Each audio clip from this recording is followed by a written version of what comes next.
जानी आखिर मंदोदरी ने क्यों किया विभीषण के साथ दूसरा विवाह। अगर आप चैनल पर नए हो तो प्लीज चैनल को सब्सक्राइब करके बेल आइकन को ऑन कर दे। धन्यवाद। चलिए शुरू करते हैं।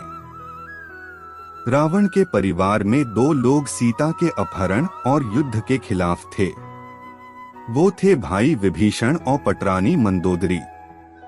दोनों बिल्कुल युद्ध नहीं चाहते थे और लगातार रावण को सीता को सम्मान पूर्वक राम को लौटा देने के पक्ष में थे।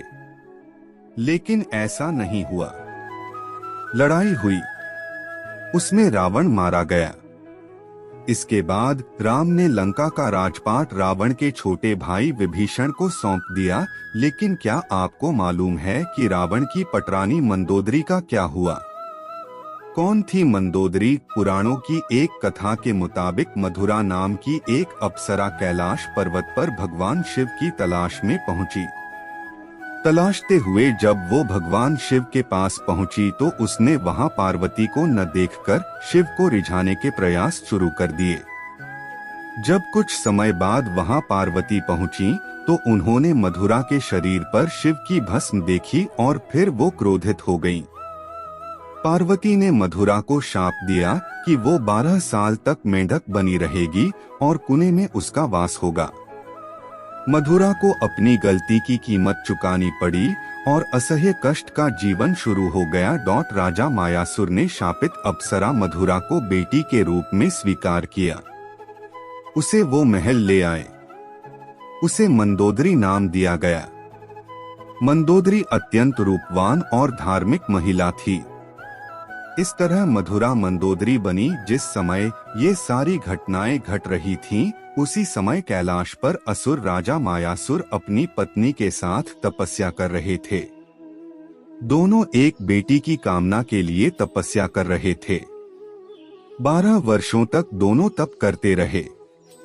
इधर मधुरा के शाप का जब अंत हुआ तो वो कुएं में ही रोने लगी। सौभाग्य से असुरराज और उनकी पत्नी दोनों कुएं के नजदीक ही तपस्या में लीन थे। जब उन्होंने रोने की आवाज सुनी तो कुएं के पास गए। वहां उन्हें मधुरा दिखी जिसने पूरी कहानी सुनाई। असुरराज ने तपस्या छोड़कर मधुरा को ही अपनी बेटी मान लिया। मधुरा का नाम बदलकर मंदोदरी कर दिया गया। असुरराज के महल में मंदोदरी को राजकुमारी का जीवन मिला। वो अपनी नई जिंदगी में बेहद खुश थीं। लेकिन इसी बीच उसकी जिंदगी में रावण की एंट्री हुई। मंदोदरी के पिता मायासुर से मिलने रावण पहुंचा। वहीं उसने मंदोदरी को देखा और मोहित हो गया। उसने मायासुर से मंदोदरी का हाथ मांगा। मायासुर ने ये प्रस्ताव ठुकरा दिया तो क्रोधित रावण मंदोदरी का अपहरण कर लाया। दोनों राज्यों में युद्ध की स्थिति बन गई। लेकिन मंदोदरी जानती थी कि रावण उसके पिता से ज्यादा शक्तिशाली शासक है। इसलिए मंदोदरी ने रावण के साथ रहना स्वीकार किया। सीता अपहरण का विरोध मंदोदरी का चरित्र रामायण में बेहद नैतिक दिखाया गया है। जब रावण ने सीता का अपहरण किया था तब मंदोदरी ने इसका विरोध किया। मंदोदरी बार बार रावण को ये समझाने का प्रयास करती रही कि दूसरे की पत्नी का अपहरण अपराध है। लेकिन रावण नहीं माना। आखिरकार राम के साथ युद्ध में रावण की बुरी पराजय हुई। वह मारा गया और मंदोदरी विधवा हो गई। मंदोदरी के साथ भी रावण ने बलपूर्वक अपहरण करके विवाह किया था। लेकिन विवाह के बाद मंदोदरी सच्चे मन से उसके प्रति समर्पित हो गई।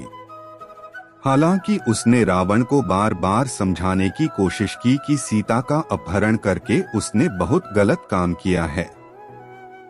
उसे इस भूल को सुधार लेना चाहिए। विभीषण के साथ विवाह। रावण की मौत के बाद भगवान राम ने मंदोदरी को विभीषण से शादी का प्रस्ताव दिया था। उन्होंने समझाया कि विभीषण के साथ मंदोदरी की जिंदगी बेहतर रहेगी। लेकिन मंदोदरी ने इस प्रस्ताव को अस्वीकार कर दिया। कहा जाता है कि इसके बाद एक बार भगवान राम सीता और हनुमान के साथ मंदोदरी को समझाने गए। तब ज्योतिष की प्रकांड विद्वान मंदोदरी को महसूस हुआ कि धार्मिक और तार्किक तौर पर, नैतिक तौर पर सही देवर विभीषण से विवाह करना गलत नहीं होगा। ये महसूस होने पर उसने इस प्रस्ताव को स्वीकार किया। विभीषण से उसकी शादी हुई। ये मूर्ति इंडोनेशिया के जावा स्थित प्रम्बानन मंदिर की है, जिसमें रानी मंदोदरी और अन्य रानियों को रावण के शव पर माला डालकर उन्हें विलाप करते दिखाया गया है। हालांकि रावण की मृत्यु के बाद मंदोदरी के बारे में वाल्मीकि की रामायण ज्यादा कुछ नहीं कहती, लेकिन रामायण के दूसरे वर्जन में जरूर इस बारे में काफी कुछ कहा गया है। विभीषण भी पहले शादी के लिए तैयार नहीं थे। रावण के मरने के बाद जब मंदोदरी विधवा हो जाती है, तब भगवान राम विभीषण को सलाह देते हैं कि उसे अपनी भाभी से विवाह कर लेना चाहिए। ये परंपरा उन दिनों मान्य थी, लेकिन विभीषण के पहले से कई रानियां थीं और वह इसके लिए तैयार नहीं थे। ये भी कहा जाता है कि अगर विभीषण ये शादी कर लेते तो उन्हें भाई की जगह लंका पर शासन का नैतिक अधिकार भी हासिल हो जाता। विवाह राजनीतिक और राजकाज से ज्यादा जुड़ा था। हालांकि ये भी कहा जाता है कि ये विवाह शारीरिक तौर पर पति पत्नी के तौर पर एक दूसरे के साथ यौन संबंधों की बजाय विशुद्ध राजकाज से जुड़ा था, क्योंकि मंदोदरी भी चाहती थी कि उसके पति के निधन के बाद लंका में स्थायित्व और समृद्धि रहे। वह राम से शत्रुता की बजाय मित्रता चाहती थी।